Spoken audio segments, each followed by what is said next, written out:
Hello everybody, my name is Nathaniel from Nathaniel's Corner. My breath is going to be heavy because I have asthma and I ran not too long before filming this. So I apologize about that. Anyway, I am currently reading Jason Reynolds' Long Way Down. This is part 2 of this Chapter Reads series.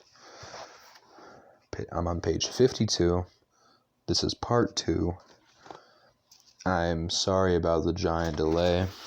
I will try and post these more regularly. And yeah, let's get into it. If you could all open up to page 52. Riggs and Sean were so-called friends, but the best thing he ever did for Sean was teach him how to do a penny drop. The worst thing he ever did for Sean was shoot him. A penny drop is when you hang upside down on a monkey bar and swing back and forth harder and harder until just the right moment, when you release your legs and go flying through the air, hopefully landing on your feet. It's all about timing. If you let your legs go too early, you'll land on your face. If you let your legs go too late, you'll land flat on your back. So you have to time it perfectly to get it right. Sean taught me how to time it perfectly. If you could do a penny drop or a backflip, no cartwheels, you were the king. Sean could do both, so he was the king around here to me and Tony and all our friends. But he made sure I was the prince, in case you ain't know. Reasons I thought knew Riggs killed Sean. Number 1, turf. Riggs moved to a different part of the hood where the dark suns hang and bang and be wild. He wanted to join so he wouldn't be looked at like all bark no more, and instead could have a backbone built for him by the bite of his block boys who wait for anyone to cross the line to the territory, which happens to be 9 blocks from our building, and in the same neighborhood as the corner store that sells the special soap my mother sent Sean out to get for her the day before yesterday. Number 1.1, survival tactics made plain. Get down with somebody or get beat down by somebody. Number 2, crime shows. I grew up watching crime shows with my mother. Always knew who the killer was way before the cops. It's like a gift, and anagrams and solving murder cases. Number 3, had to be. I had never held a gun. Never even touched one. Heavier than I expected. Like holding a newborn, except I knew the cry would be much, much, much, much louder. A noise from the hallway. My mother stumbling to the bathroom, her sobs leading the way. I quickly slapped the switch on the wall, dropping the room into darkness, dropping myself into bed, pushing the pistol under my pillow like a lost tooth. Sleep. Sleep. Ran for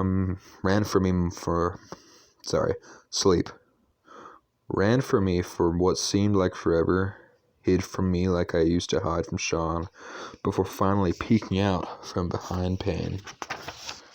I woke up in the morning and tried to remember if I dreamed about anything. I don't think I did, so I pretended that I dreamed about Sean. It made me feel better about going to sleep the night he was murdered.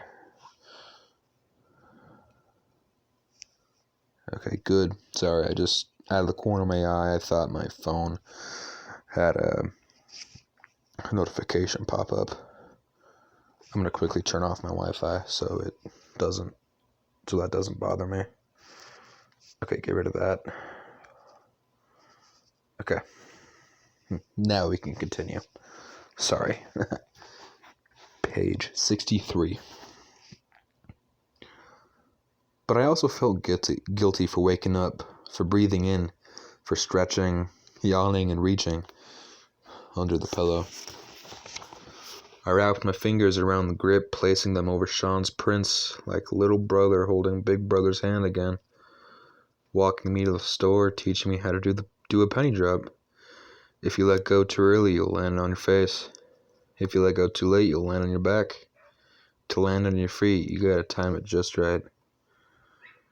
In the bathroom, in the mirror, my face sagged, like sadness was trying to pull the skin off. Zombie. I had slept in my clothes, the stench of death and sweat trapped in the cotton like fish grease. I looked and felt like shit. And so what? I stuck the cannon in the waistband and in the back of my jeans, the handle sticking out like a steel tail. I covered it with my too big t-shirt, the name brand hand-me-down from Sean. The plan was to wait for Riggs in front of his building. Me and Sean were always over his house before Riggs joined the gang. And since then, Sean had been up that way a bunch of times to get Mom's special soap. I figured it would be safest if I went in the morning. If I timed it right, none of his crew would be out yet. No one would ever suspect me. I'd hit his buzzer, get down to come down, and open the door. Then I'd pull my shirt over my mouth and nose and do it. In the kitchen, the sun burst through the window, bathing my mother, who slept slumped at the table, her head resting in the nest of her red, swollen arms. She'd probably be scratching all night, maybe trying to scratch the guilt away. I wanted to wake her and tell her that it wasn't her fault, but I didn't. Instead, with the pistol heavy on my back, I stepped lightly over the creaky parts of the floor, trying not to wake her and lie about where I was going, and break her heart even more. The yellow light that lined the hallway buzzed like the lightning bugs me and Sean used to catch when we were kids. We scooped them into washed out mayo jars, 4 or 5 at a time. Sean would twist the lid tight, and the two of us would sit on a bench and watch them fly around, bumping into each other, trapped, until one by one, their lights went out. At the elevator, back already sore, uncomfortable, gun strapped like a brick, rubbing my skin, raw with each step. Seemed like time stood still as I reached out and pushed the button. White light surrounded the back arrow. Down, down, down, down, down, down, down, down. 7. There's a strange thing that happens in the elevator, in any elevator. Every time somebody gets in, they check to see if the button for the floor they're going to is lit. If it isn't, they push it, then face the door. That's it. They don't speak to the people already in the elevator, and the people who are already in the elevator don't speak to the newcomer. Those are elevator rules, I guess. No talking, no looking, stand still, stare at the door, and wait.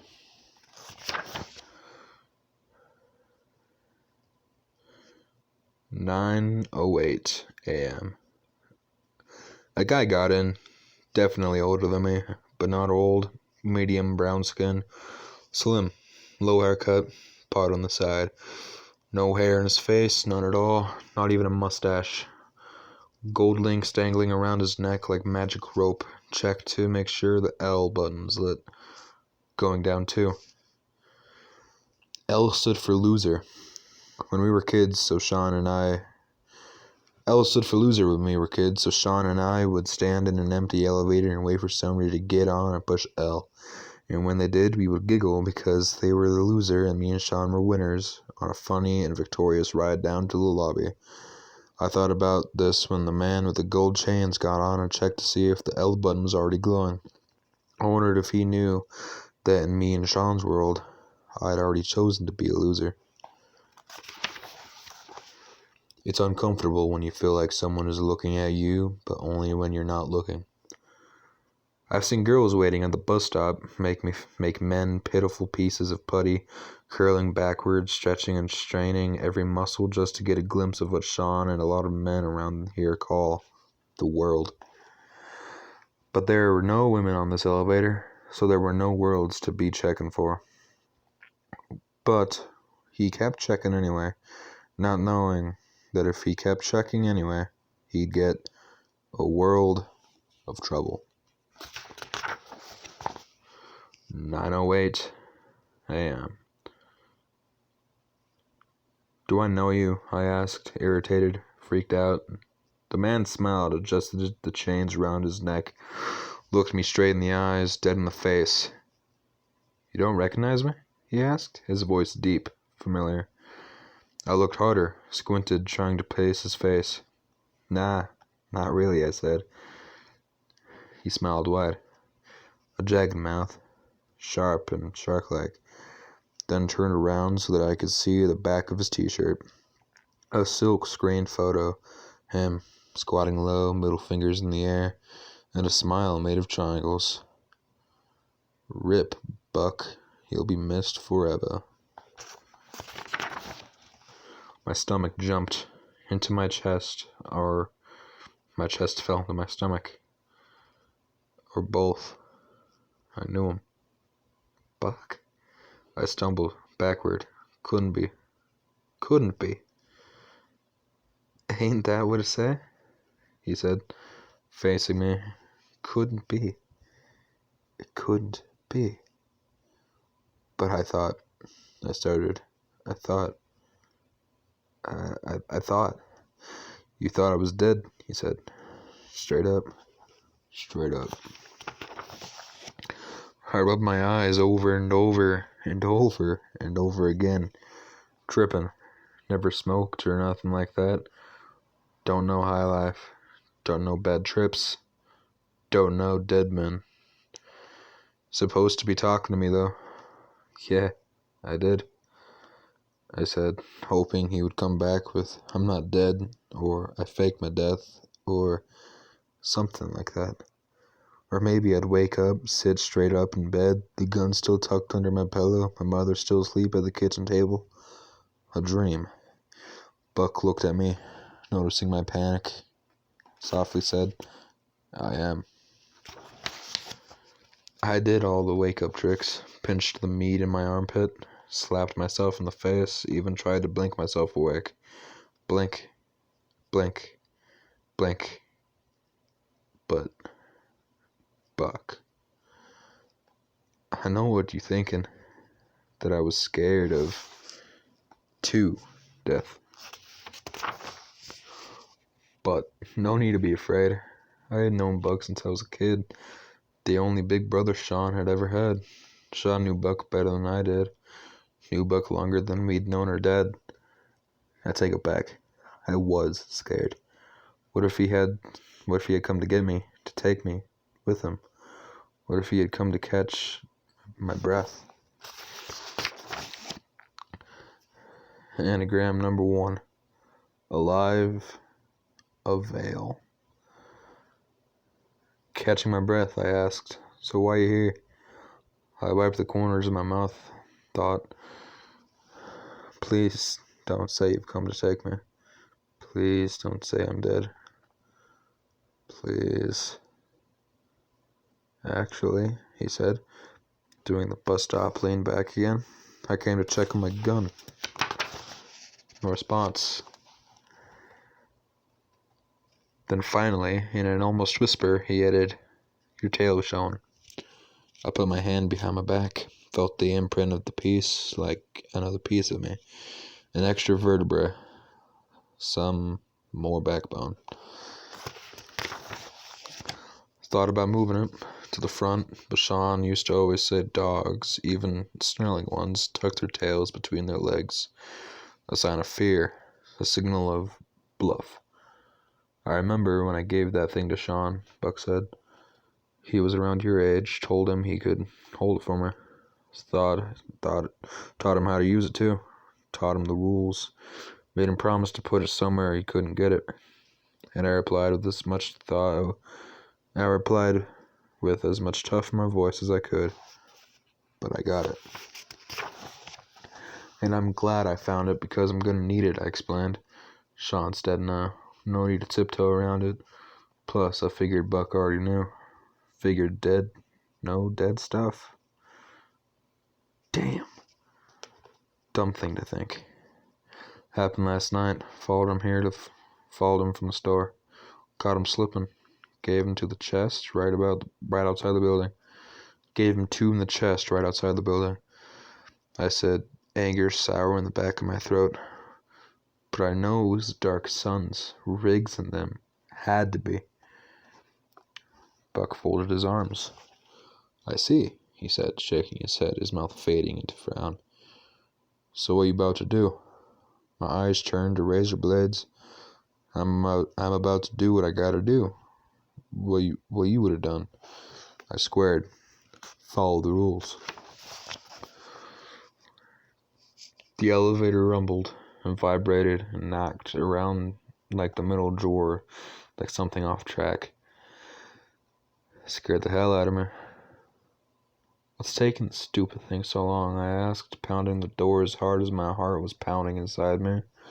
This rickety thing has always moved slow, Buck said, grinning. Yeah, but this is ridiculous, I replied, palms wetting. Might as well relax, Buck said. It's a long way down.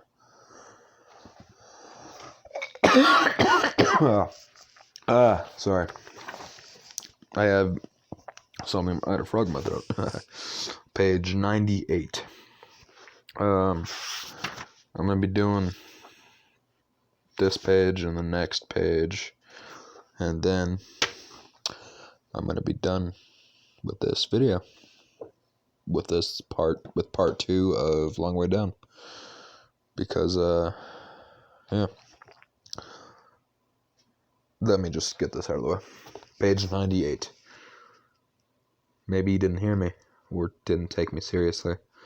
Old people always do that.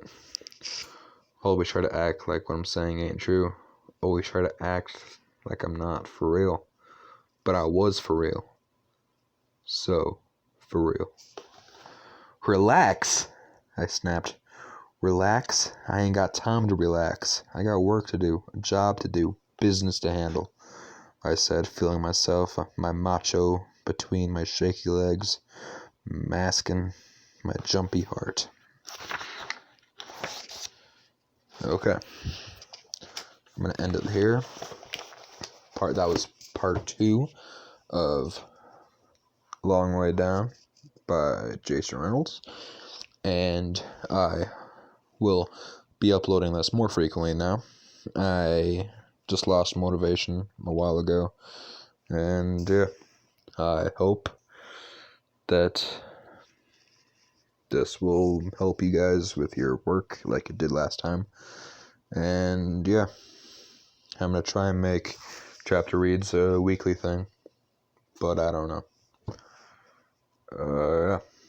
Next, part 3, I'll have more answers on that, about how frequently I'm going to upload this. But yeah, this was part 2 of Long Way Down, and I hope you all have a good, scrumptious day. Good